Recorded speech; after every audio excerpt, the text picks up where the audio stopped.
Bueno, hoy es el 83 aniversario de la expropiación petrolera.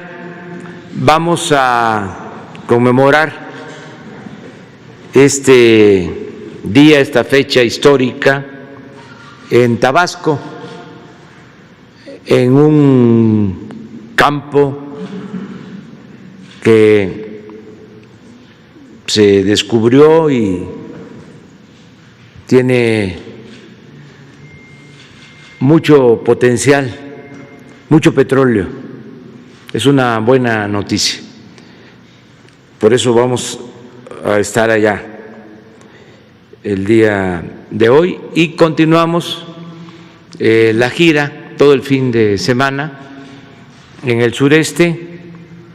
Vamos a estar hoy también por la tarde en Las Chuapas, Veracruz. Vamos a inaugurar un cuartel de la Guardia Nacional. Mañana tenemos la reunión de seguridad en Coatzacoalcos y la conferencia de prensa en Coatzacoalcos. Vamos también a evaluar los trabajos del corredor del Istmo. Vamos a inaugurar la ampliación de un muelle en Coatzacoalcos y vamos mañana también a evaluar en Veracruz, en el sur, creo que es Azueta. Vamos a evaluar el programa Sembrando Vida. Vamos también a estar en Tuxtepec el sábado y en la Sierra Juárez para estar el domingo en Guelatao. He ofrecido que todos los 21 de marzo voy a estar en Guelatao durante el tiempo que esté en la presidencia. En Guelatao vamos a hacer un anuncio importante.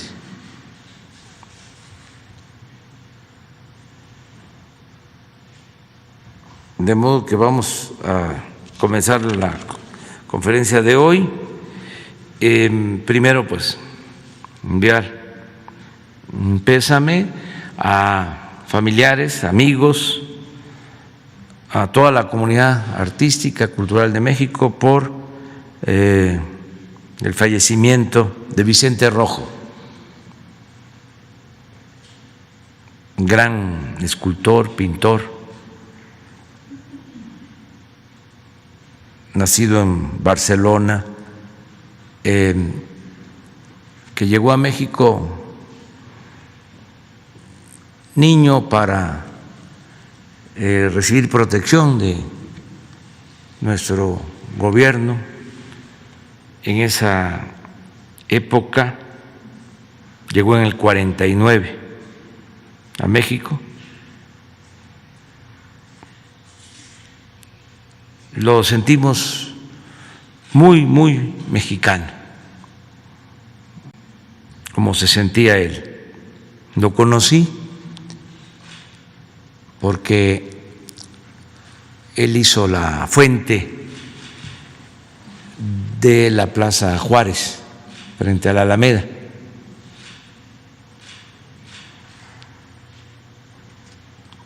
Cuando fui jefe de gobierno, que se reconstruyó todo ese espacio que se había quedado abandonado desde el temblor del 85. Se construyeron esos dos grandes edificios que los hizo el arquitecto también finado, Legorreta, donde está Relaciones Exteriores y está también el Poder Judicial de la Ciudad de México. Ahí hay un mural de Siqueiros que se recuperó en esa plaza. Está también el Centro Museo de la Tolerancia, se reconstruyó el templo colonial y en el centro se construyó la fuente, que es muy bonita, muy bella, de Vicente Rojo, que en paz descanse. Si les parece, porque tenemos poco tiempo, tengo que estar en el aeropuerto, vamos a desahogar la lista que tenemos aquí, que ya lleva 2 días. Es Juan Carlos Guzmán.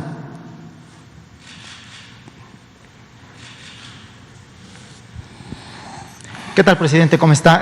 Carlos Guzmán de ABA Noticias. 3 preguntas. La primera, por principio de cuentas, ¿qué opinión, más bien, qué nos puede decir del encuentro que tuvo antier con el gobernador de Veracruz, Cuitláhuac García? Estuvo aquí un buen rato.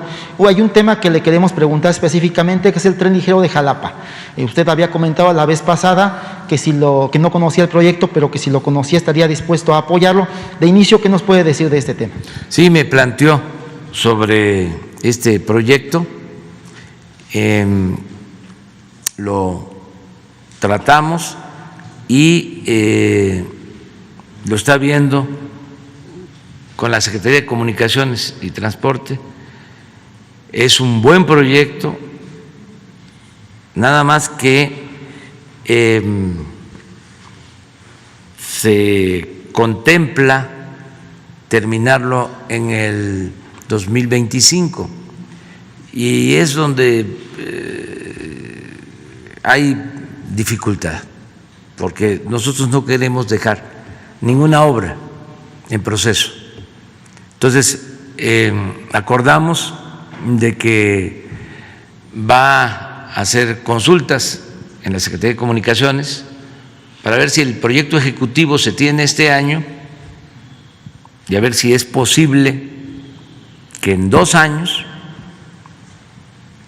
a más tardar en 2 años y medio, se concluya. Son 17 kilómetros. Si se trabajara como lo hacen los ingenieros militares, claro que se termina. ¿Sería la propuesta, presidente? No, porque ya los ingenieros militares tienen muchísimo trabajo.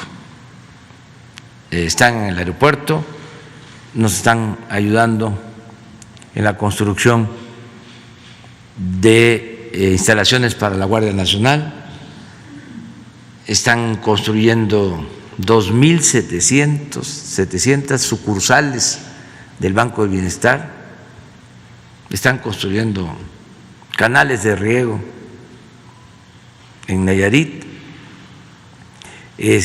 van a construir como 700 kilómetros del Tren Maya, el aeropuerto de Tulum, terminar el aeropuerto Felipe Ángeles, que lo vamos a inaugurar el 21 de marzo del año próximo, ya en 1 año, pero ya tienen mucho trabajo y ya no podemos. Tendría que hacerse la licitación y aunque hay buenas empresas constructoras, la verdad es que en el periodo neoliberal, por la corrupción, muchas empresas constructoras se echaron a perder, se mancharon, se malacostumbraron a estar cobrando sin trabajar. Tenían más abogados que ingenieros. No generalizo, pero ese es un problema que heredamos. Entonces, ahí vamos poco a poco. licitando y entregando los contratos a empresas responsables y estamos pendientes de que no se demoren. Tengo muchos casos sobre eso, los hospitales, carreteras, la carretera de Sonora, que atraviesa todo el estado, de Estación Don a Nogales. Creo que deben de faltar 3 kilómetros, 2, pero miren cuánto tiempo, por una empresa contratista, que quedan mal, se inicia un proceso judicial, amparos y más amparos. El caso es que se detiene la obra. Entonces, por eso estamos analizando el caso de Jalapa. Está muy entusiasmado el gobernador Cuitlagua García con ese proyecto y con otros. Están trabajando bien, lo estamos apoyando, pero tenemos que actuar con cautela para no dejar obras inconclusas. El segundo tema tiene que ver con lo que mencionaba usted ayer de la cuestión minera. Hay muchos juicios que se tienen en Estados Unidos y que le cobran al gobierno mexicano, muchos despachos que le cobran una fortuna en la cuestión de dinero. ¿No habría la forma de que el gobierno de usted tomara esta parte de los litigios y finalmente los buscara resolver, como usted lo ha hecho, platicando con las personas involucradas, como en el tema del litio, en el dado caso que también le queremos preguntar? La comunidad guarijí, que es una de las comunidades más pobres del país, los indígenas, que a raíz de una compañera que no está el día de hoy, es Reina, después de muchísimas décadas tuvieron ya la atención. ¿No habría la forma de que tanto en la parte de los juicios el gobierno mexicano tomara finalmente la idea que usted tiene de resolverlo directamente con los involucrados, y en el tema del litio que impulsa el senador Armenta, se tiene ya esta posibilidad, este estudio de cuánto podría beneficiar en dado caso a los guarijíos, convertirlos incluso en ser de los últimos en el eslabón de la cuestión en la pobreza, a ser uno de los grupos más ricos del país, presidente? Sí, no descartamos esa posibilidad y estamos pendientes de todos los juicios para no perderlos, para que no se afecte la hacienda pública. Por cierto, hoy en la mañana, hoy temprano, me estaba informando el consejero jurídico que 10 días antes de que el juez concediera la suspensión a una empresa o a un particular sobre la reforma eléctrica, 10 días antes le habían corregido la plana a ese juez los magistrados en otro asunto parecido, observándole de que no podía conceder suspensión a quien no lo solicitaba, que solamente aplicaba para el que solicitaba la suspensión. Entonces es interesante porque lo que hizo este juez fue generalizar su fallo, hacerlo extensivo. Entonces vamos a enviar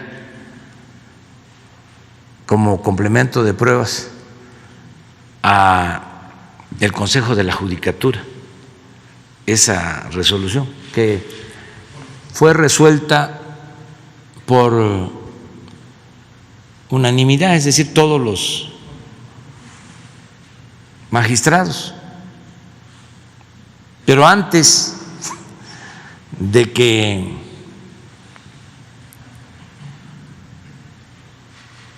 el juez resolviera sobre lo de la industria eléctrica, a ver si se pone nada más lo que nos subrayaron, eso.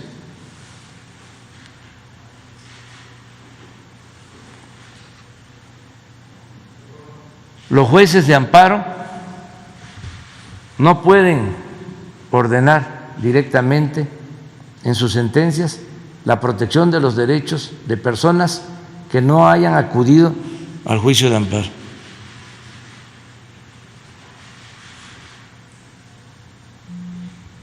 Y le modificaron la sentencia.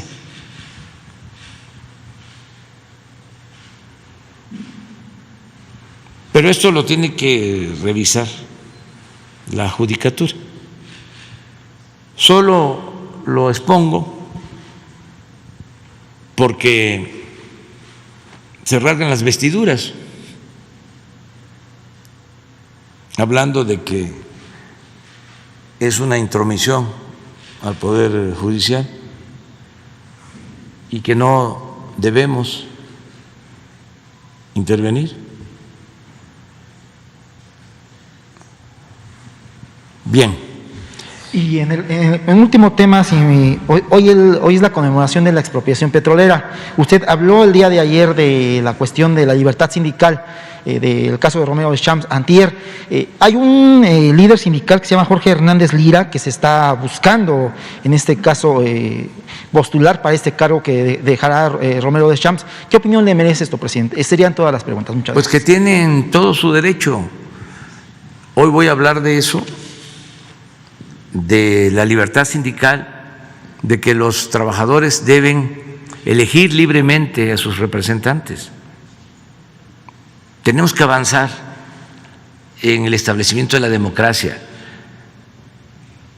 y no solo la democracia acotada a las elecciones para presidentes municipales, gobernadores, presidentes de la República, diputados, senadores, sino democracia sindical, democracia en la escuela, democracia en la familia, democracia como forma de vida.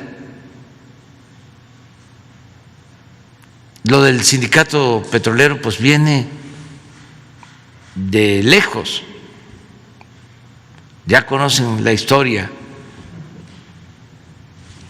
Originalmente fue un sindicato patriota,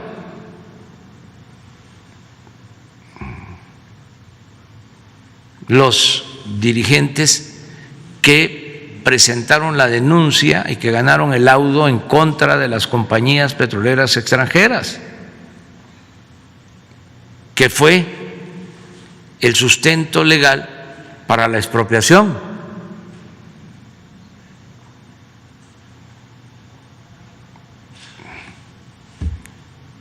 Pero con el tiempo se volvió pues un sindicato corporativo paraestatal, fue perdiendo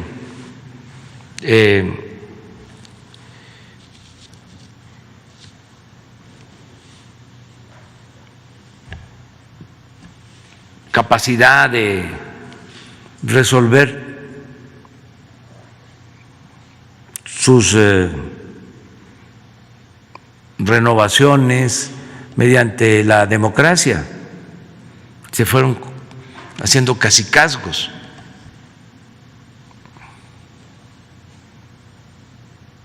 ¿Se acuerdan cuánto escándalo hubo, cuánta bulla, cuánta propaganda, ¿no? Cuando Salinas encarceló al dirigente sindical de aquel entonces.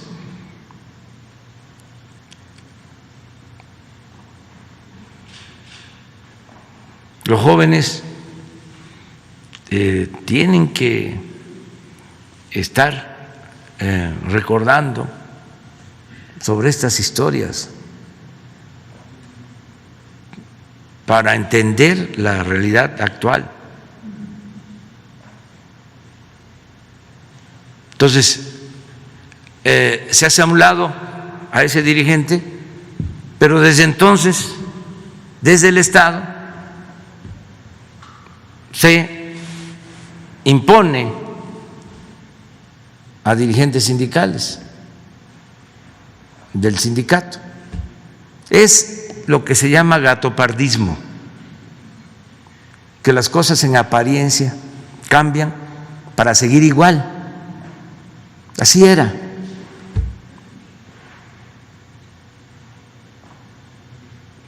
Viene el cambio, ¿no?, entre comillas, en el 2000. Está todo el expediente del Pemex Gay.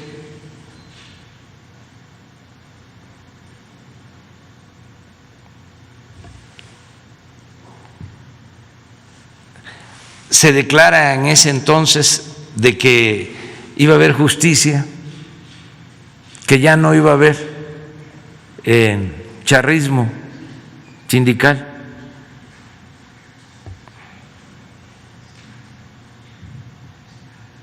Y terminan negociando con Romero de Champs. Estamos hablando del 2000. Y le prolongan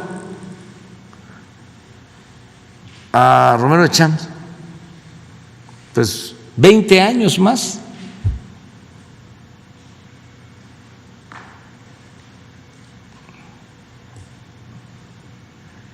Entonces, sí hace falta la democracia sindical. También, esto lo tiene que demandar, exigir el trabajador, porque nosotros no podemos meternos, si no haríamos lo mismo, a nombrar los dirigentes. Pero existe esa mala costumbre. Bueno, como ha tardado tanto el régimen antidemocrático, siglos, pues esa fue la forma de hacer política durante muchos años. Entonces, los que quieren ahora entrar, los que quieren sustituir a Romero de Champs o a los dirigentes actuales, pero no solo en el sindicato petrolero, en cualquier sindicato, están pensando de la misma manera. Quieren el quítate tú porque me toca a mí.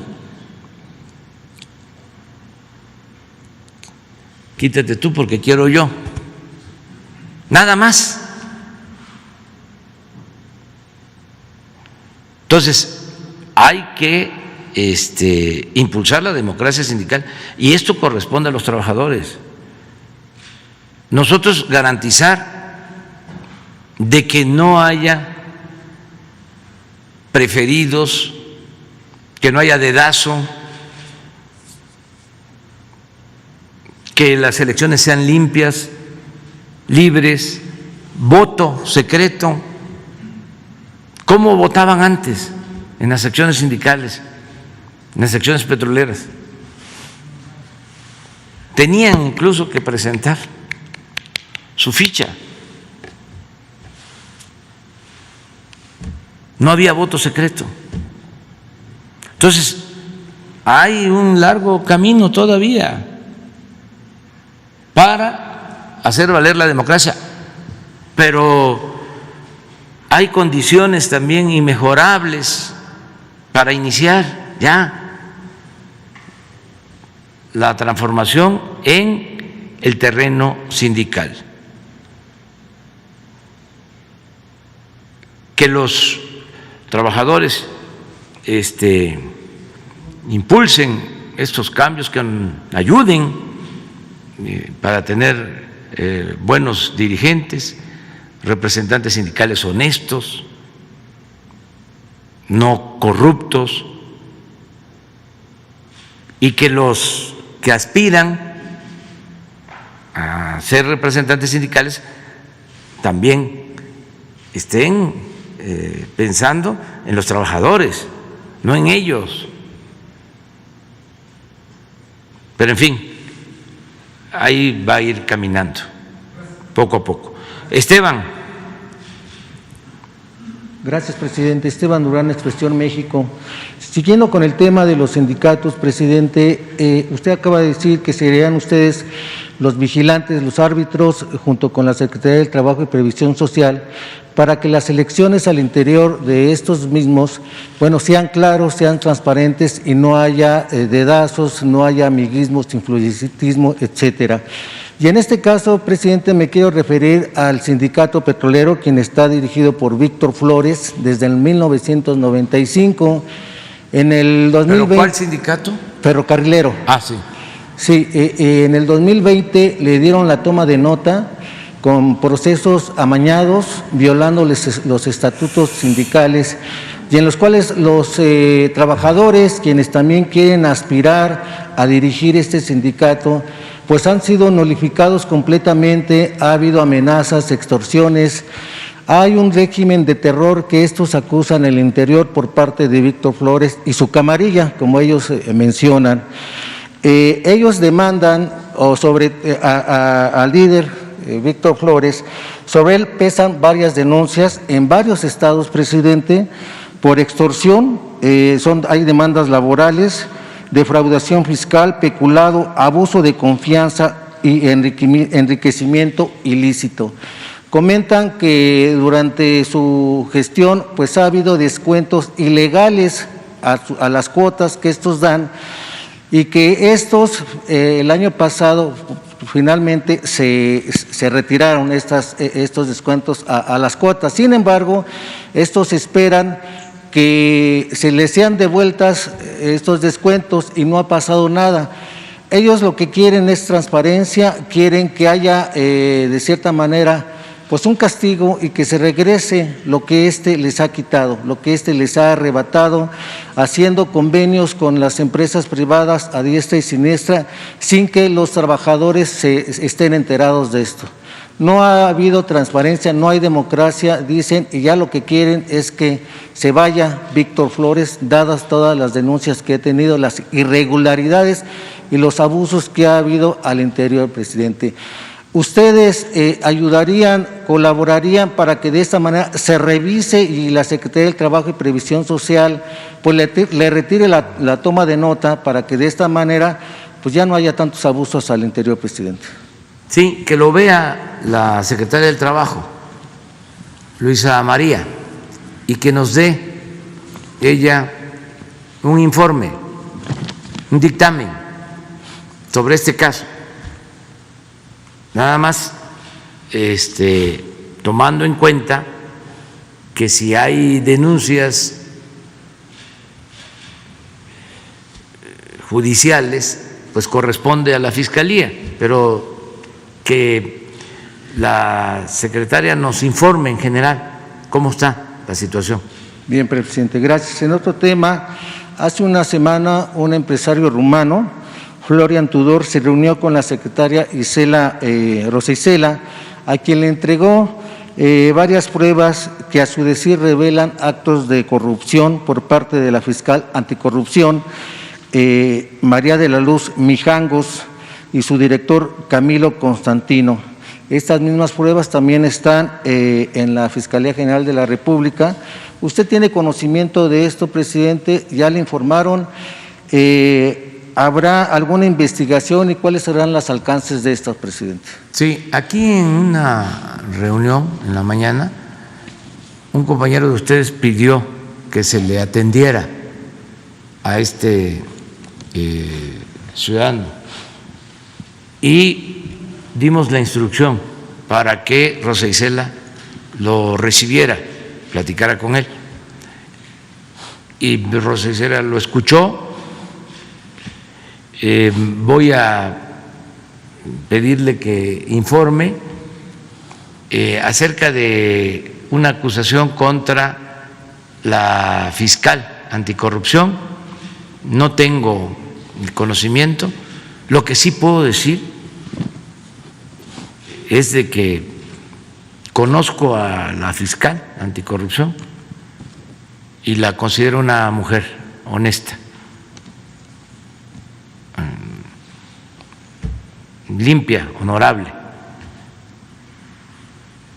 Del otro señor que mencionó no podría opinar, pero de la fiscal anticorrupción sí, porque me consta, la conozco desde hace algún tiempo y siempre ha tenido un desempeño ejemplar, es una mujer recta.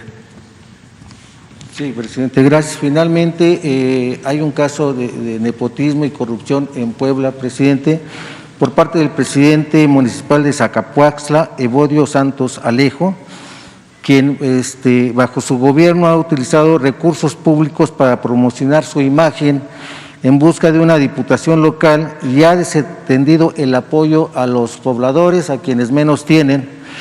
De la misma manera, en la pandemia ha desatendido, también no ha entregado apoyos a los sectores productivos que tanta falta pues hicieron durante ese periodo. También destinó casi 900,000 pesos en convenios de publicidad, más de 300,000 pesos que también fueron destinados para atender la crisis sanitaria, sin que hasta el momento haya habido transparencia ni haya dado cuentas en ese sentido. Además, en su cuenta pública también dio cifras del uso del presupuesto que hacen presumir actos de corrupción, como destinar 5 millones de pesos para ferias y eventos, así como 3 millones para gastos de alimentación y eventos sociales que nunca se realizaron el año pasado, precisamente por la pandemia.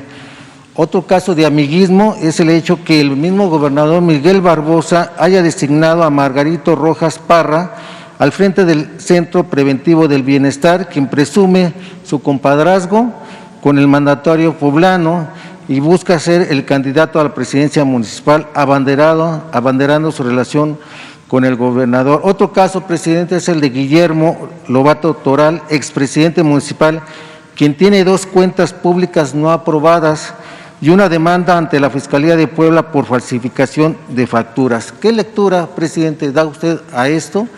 Dado que usted pues ha mencionado que la corrupción debe estar completamente eliminada y que no se cubrirá absolutamente a nadie cuando incurre en casos de corrupción, de nepotismo, etcétera. Tiene la ciudadanía, el pueblo, la oportunidad de elegir bien ahora que vienen las elecciones. En los municipios, Zacapuaxtla, que es un municipio pues lleno de historia y de cultura, y envío un saludo a todo el pueblo de Zacapuaxtla, pueblo, porque ahí siempre nos han apoyado, son ejemplares muy buenos. Desde la batalla de Puebla, que defendieron a la patria,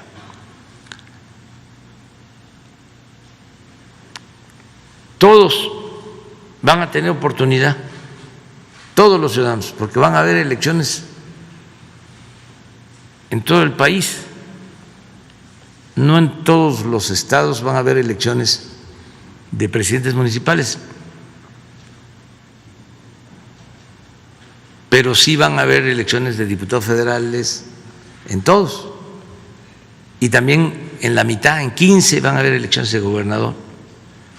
Entonces, el voto es un arma muy poderosa que debe de utilizarse. La gente debe de elegir libremente y de manera consciente, informada, a sus representantes. Entonces depende de los ciudadanos, depende del pueblo. No puedo decir más. Hay muchas denuncias de corrupción, de abusos de autoridad, y también en esta temporada, porque pues hay competencia entre candidatos y partidos, pues se manifiestan más, se expresan más las inconformidades, las quejas. Pero ¿qué puedo recomendar? Primero, se trata de gobiernos locales. Los estados son libres, son soberanos. ¿Qué sí puedo recomendar? ¿En qué puedo intervenir? Pues en hacer un llamamiento al pueblo para que elija bien, que no se deje engañar. Ahora viene lo de la conmemoración de la batalla de la mala pelea en Champotón, el 25 de marzo, que nos va a acompañar el presidente de Bolivia. Es la mala pelea, la buena pelea o la pelea. Lo importante es recordar la resistencia de los pueblos originarios frente a la invasión. Y esta batalla de la mala pelea pues tuvo que ver con el rechazo de los habitantes de Champotón a los invasores.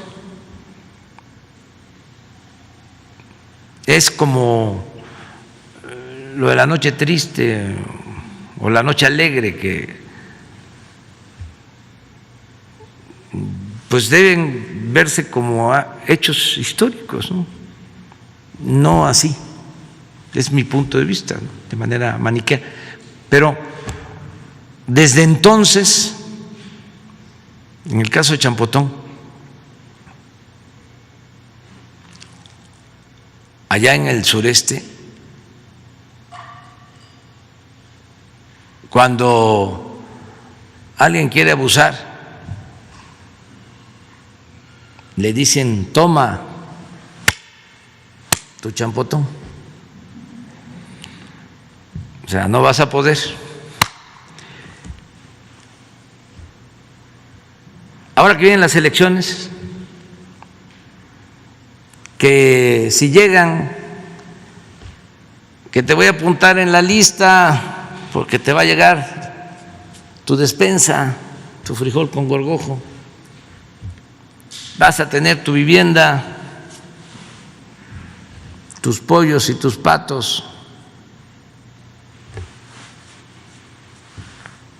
tu tarjeta naranja, amarilla, marrón o rosa, pues a que la gente se apunte, porque eso es del mismo pueblo, dinero del mismo pueblo.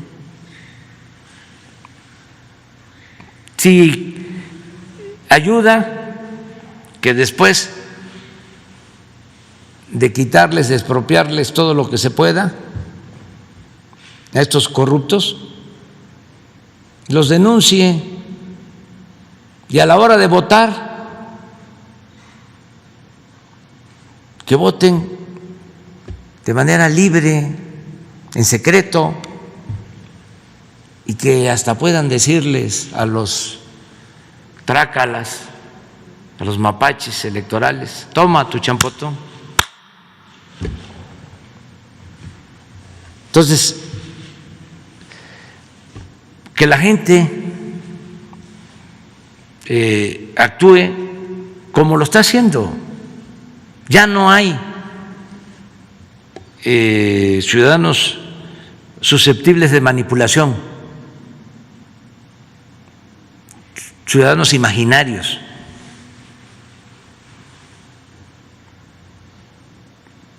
Entonces hay que dejarle al pueblo que decida y tenerle confianza al pueblo. Eso es todo. Vamos con Arturo Pavón. Buenos días, señor presidente. Muchas gracias. Arturo Pavón, corresponsal de El Chapucero con Nacho Rodríguez. Anteayer, en una conferencia de prensa allá en el Pentágono, el Comando Norte y Comando Sur sostuvieron que una tercera parte del territorio mexicano está siendo controlado por el narcotráfico. E incluso se atrevieron a mencionar o a calificar de desgobierno, y que en este desgobierno se está infiltrando la influencia de Rusia y de China. Al mismo tiempo también señalaron que sus agencias de inteligencia tienen conocimiento de que grupos terroristas del Medio Oriente se están infiltrando en la frontera norte, Estados Unidos, México. ¿Qué opinión tiene al respecto, presidente? Pues que no es cierto lo que se sostiene, pero respetamos las opiniones de todos. Nosotros vamos a seguir teniendo buenas relaciones con el gobierno de Estados Unidos. No nos vamos a pelear con el gobierno de Estados Unidos. ¿El presidente Biden no le ha pedido apoyo? No, el presidente Biden es muy respetuoso, aunque Krause y otros estén demandándole que venga a regañarme o me llame la atención, que es realmente lamentable que esto suceda. A propósito, él es muy respetuoso con nosotros y no nos metemos. El respeto al derecho ajeno es la paz. A propósito de Enrique Krause, el artículo 123 del Código Penal Federal dice que se impondrá la pena de prisión de 5 a 40 años y multa de hasta 50,000 pesos al mexicano que cometa traición a la patria en alguna de las siguientes formas. Y nos parece que en el artículo donde sugiere una intervención sobre México, sobre la Cuarta Transformación, vamos a leer la primera fracción que dice que realice actos contra la independencia, soberanía o integridad de la nación mexicana con la finalidad de someterla a persona, grupo o gobierno extranjero. ¿Sería posible hacer una denuncia por traición a la patria, en este caso por la sugerencia de una intervención de un gobierno extranjero? No, somos libres. Prohibido prohibir. No a la censura. Y no perjudica, al contrario, ayuda, porque le va quitando la máscara a mucha gente que simulaba ser de una forma cuando en su interior pensaba de otra manera. Y ahora, con la transformación, pues están quitando la máscara, el mismo coraje, la desesperación los está llevando a enseñar el cobre. Y esto es bueno, porque hace mucho daño la simulación. Porfirio Díaz fue el creador de la política autoritaria en México, que se mantuvo incluso después de la revolución. El vendaval revolucionario no pudo arrancar de raíz al régimen porfirista. Decía don Daniel Cosío Villegas que ya no existía don Porfirio, pero surgió doña Porfiria. Entonces, ¿cómo fue que creó él este régimen autoritario? Con el ingrediente de la simulación. Se hablaba de la Constitución, de las leyes, pero la Constitución se respetaba en la forma para violarse en el fondo. Habían elecciones, pero ya de antemano se sabía quién iba a ganar. Él mandaba las listas a los estados con las palomas mensajeras.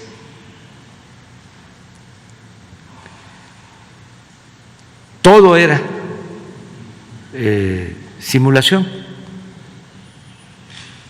Eso, repito, se trasladó al periodo posrevolucionario y se mantuvo durante mucho tiempo. Yo recuerdo que el doctor Nava, Salvador Nava Martínez, un gran luchador por la democracia, cuando estaba de candidato a la gobernatura en San Luis Potosí, decía: aquí en San Luis hay dos periódicos, uno abiertamente vinculado al autoritarismo y desde luego en contra nuestra, y el otro supuestamente plural, que simulaba ser independiente. Y decía el doctor Nava: el peor, el que más daño nos hace, es el pseudo plural. ¿Se acuerdan cómo en el último periodo o en la última etapa del periodo neoliberal empezaron a surgir los independientes para todo, candidatos independientes, la sociedad civil independiente, los articulistas independientes, los intelectuales independientes, independientes del pueblo, no del poder? Entonces, Krause y otros, vinculados siempre al régimen, ahora se están definiendo. Es como el cuento, la fábula del rey va desnudo. No se dan ellos por enterados, pero se están mostrando como son. Y eso es bueno, porque hace mucho daño, confunde. A veces hay comentaristas de radio, de televisión, periodistas, ¿no?, pseudo independientes. Y gente que está a favor de la democracia, a favor de los cambios, ¿no? Se confunde y los engañan. Afortunadamente, pues pasa el tiempo y a esa gente pues termina mostrando el cobre y ya viene la decepción.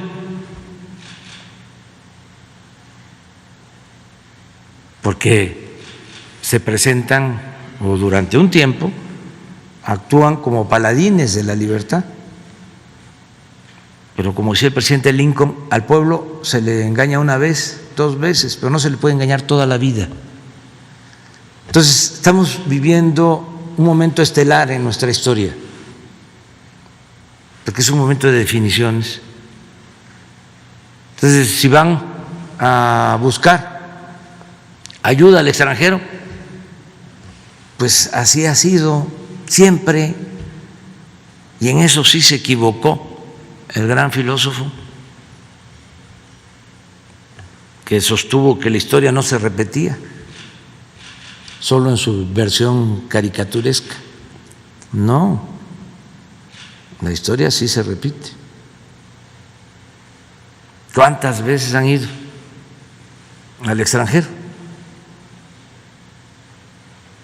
a pedir ayuda en contra de las decisiones que se toman en México?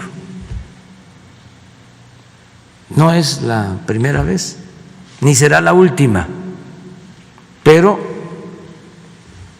lo importante es tenerle confianza a nuestro pueblo. Lo que hablábamos, ya cambió la mentalidad del pueblo, ya es otra realidad completamente distinta. Entonces, ni mencionar denuncia contra nadie, no hay que testerearlos, no hay que tocarlos ni con el pétalo de una rosa, porque si no, imagínense, ahí está. No se atreve a decir dictador, pero dice sistema o régimen o gobierno personalista. En su momento, cuando nos robaron la presidencia, la primera vez, él fue el que acuñó la frase de que yo era un mesías tropical.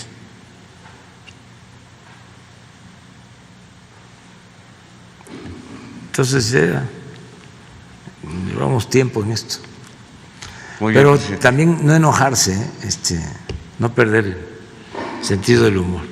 Así es, presidente, muchas gracias. También en octubre del año pasado, en nuestro canal, recibimos denuncia por parte de la dirección, trabajadores de la Dirección General de Educación Tecnológica, Agropecuaria y de Ciencias del Mar, en donde dicen que Juan Pablo Arroyo, aún en funciones, Juan Pablo Arroyo Ortiz, subsecretario de Educación Media Superior, se le ha acusado de corrupción, al igual que a María Guadalupe Falcón Nava, directora general de dicha dirección. Bueno, ellos son acusados por los trabajadores de la educación de este nivel, que les piden cuotas a los directores de los planteles en todo el país, mismo que los mismos directores tienen que trasladar a los alumnos porque tienen que llevarle o entregarle cierto dinero.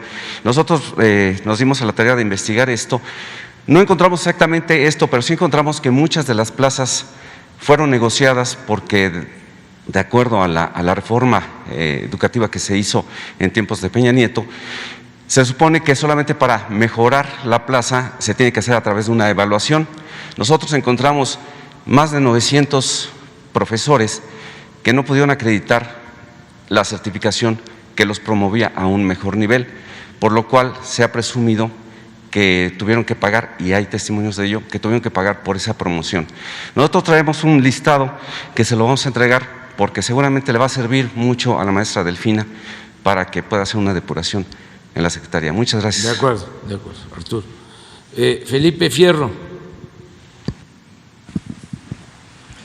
Buenos días, señor presidente. Felipe Fierro, de tiempo.com.mx y de Puente Libre MX. Señor presidente, ahorita las relaciones entre Rusia y Estados Unidos están muy tensas. El presidente Joe Biden afirmó que el presidente ruso, Putin, es un asesino y que le cobraría su injerencia en materia electoral en Estados Unidos. Luego Putin convocó a su embajador y a su cuerpo diplomático en Washington para consultas. Esto, de acuerdo con los expertos, no se presentaba hace 40 años, cuando Afganistán.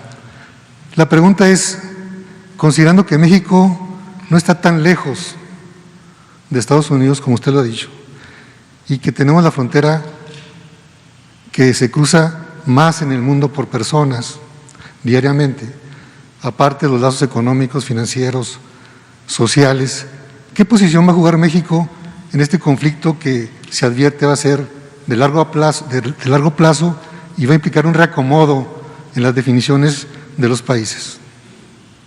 Pues como se dice en el béisbol, vamos a jugar con el librito, de acuerdo al librito. Y para nosotros el librito pues es nuestra carta magna, la Constitución, el artículo 89, que define los principios de política exterior de nuestro país. Y uno de esos principios es la búsqueda de la solución pacífica de las controversias. ¿Les haría algún comentario a los presidentes en pugna ahorita? Nosotros no tenemos por qué meternos. También un principio en ese artículo es el de la no intervención. Son principios básicos, rectores, que tienen que ver con nuestra historia y hay que ceñirnos, hay que respetarlos. Deseamos que haya buena relación entre los pueblos y entre los gobiernos del mundo, que no haya confrontación y mucho menos guerra.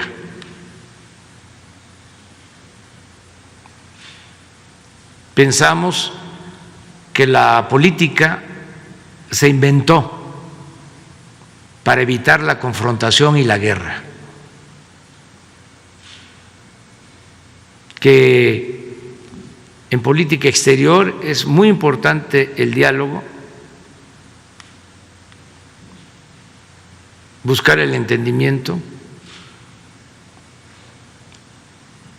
no apostar a la confrontación y actuar con prudencia, con respeto.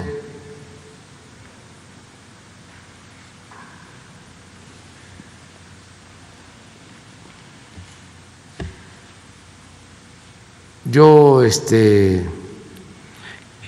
creo que va a ser un asunto pasajero,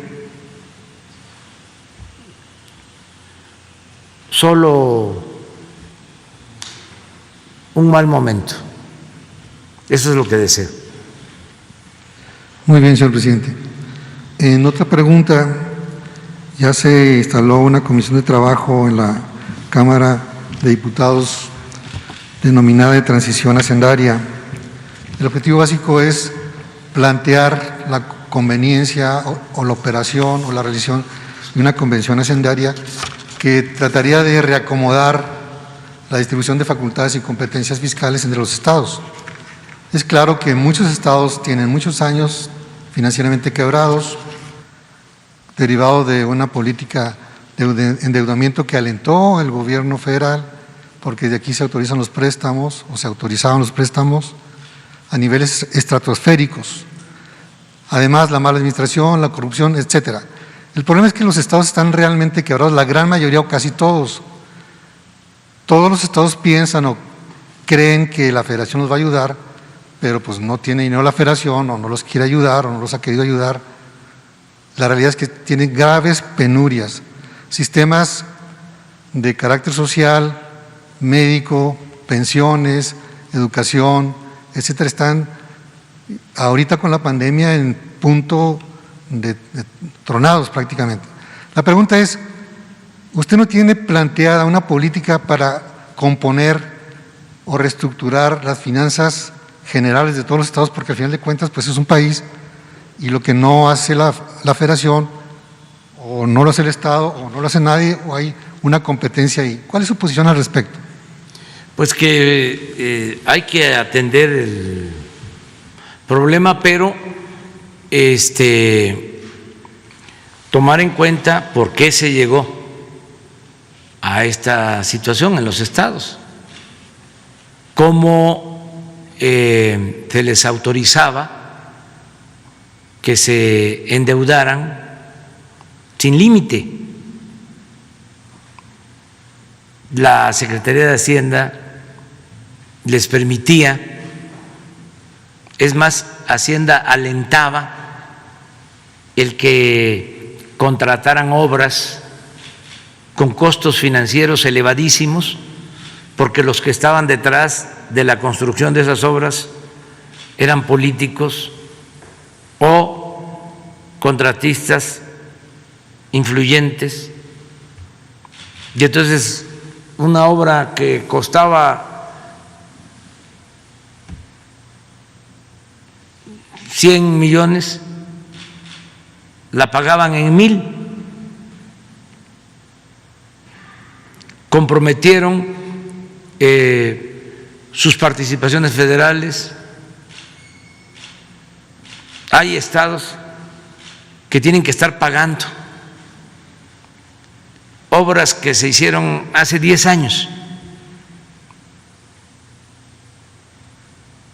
con tasas de interés usureras elevadísimas. Debieron presentar denuncia cuando asumieron los cargos. Pero lo peor es que algunos, no todos, le siguieron con las mismas prácticas, aún sin la autorización del Congreso. No solicitando créditos de largo plazo, pero sí de corto plazo, y destinando recursos de la salud o de la educación para otros propósitos. Entonces sí se requiere una reforma fiscal en esta materia. ¿Bajo qué principios o cuáles serían las pautas a seguir? Honestidad, porque si no es un barril sin fondo. No es cosa de que tengan más dinero. No es el problema solo la falta de presupuesto, el problema es la corrupción. Entonces hay que limpiar, que haya honestidad y austeridad.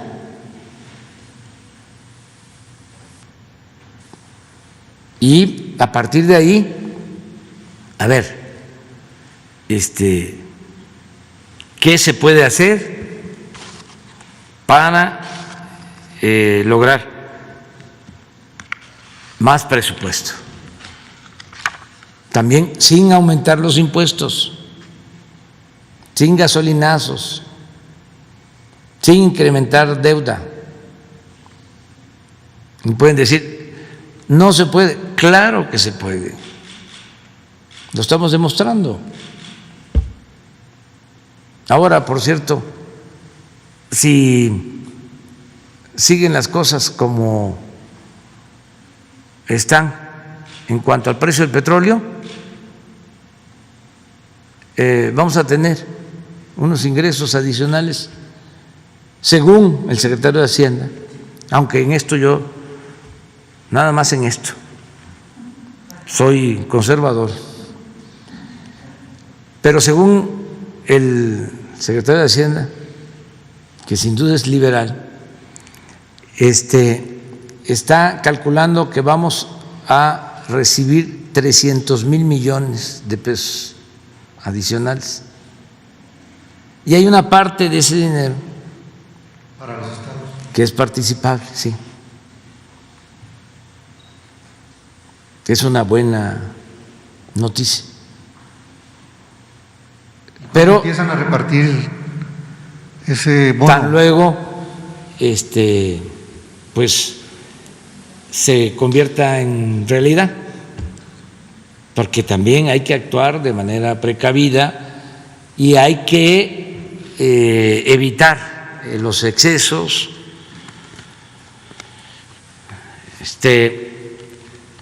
Afortunadamente va disminuyendo la pandemia, va bajando. La pandemia pues nos afectó mucho. Bueno, lo más grave fue la pérdida de vidas humanas, lo que todavía estamos resintiendo, que todavía nos produce tristeza. Hay que cuidar, no confiarnos, para que no venga una tercera ola. Hay que cuidarnos, todavía no ha terminado la pandemia y el plan de vacunación va a continuar. Y sí le puedo decir a la gente, al pueblo de México, que no van a faltar las vacunas y que pronto van a estar vacunados los mexicanos, la mayoría de los mexicanos. Ya eso va bien, pero de todas maneras hay que cuidarnos. Lo mismo en la economía, nos afectó, se cayó la economía, estamos creciendo, estamos recuperando. Pero no confiarnos, porque no por situaciones nuestras, eso sí lo puedo garantizar, pero por cuestiones externas no estamos exentos de que se pueda presentar una nueva crisis económica y tenemos que estar preparados. Una recesión. No quiero adelantar nada, pero no confiarnos.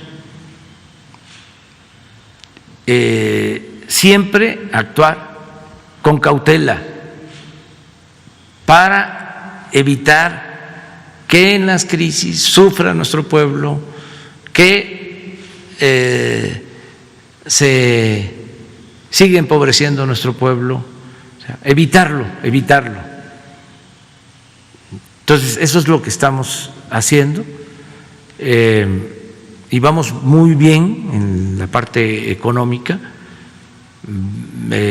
vamos recuperando empleos, va creciendo la economía, vamos bien,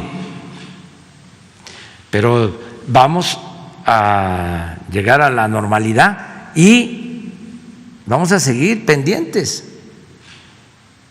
No vamos a echar las campanas al vuelo, vamos a actuar con actitudes triunfalistas, no, prudencia, mantener finanzas sanas, no gastar más de lo que se tiene de ingresos,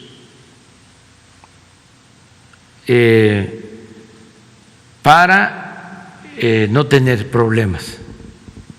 En el caso de que se presente una crisis externa en lo económico, aquí no, aquí una crisis como la que se dio en 1994-95 por un mal manejo de la economía en el tránsito de gobierno de Zedillo a Salinas, eso no. Eso no. ¿Por qué, señor presidente? Porque actuamos con responsabilidad. Ellos no hicieron eso. Nosotros tenemos finanzas sanas, no tenemos devaluación, siguen creciendo las reservas de México, tenemos una inflación baja, controlada, no hemos aumentado la deuda, es decir, no hemos pedido deuda, no hemos contratado deuda, y va creciendo la economía. Ahora los países que con la pandemia lo primero que hicieron fue endeudarse, tienen problema para salir. Estados Unidos no, porque ellos pues pueden resistir déficits altos, pero nosotros no, nosotros tenemos que cuidar. Ellos le inyectan dinero a la economía de una manera nunca vista, lo que están haciendo en los últimos tiempos.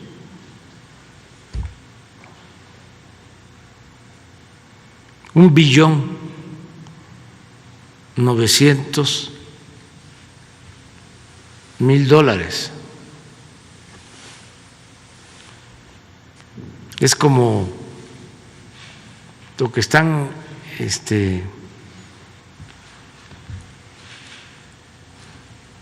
destinando a la economía, es el equivalente como a 8 años del presupuesto nacional. Nada más el adicional. Entonces, nosotros no podemos actuar así. Tenemos que actuar con prudencia, pero vamos saliendo, vamos avanzando, van bien las cosas en lo económico.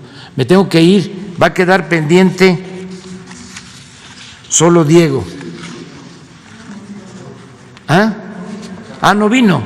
Pues entonces ya quedó abierto para mañana. Me tengo que ir porque si no, no llegamos.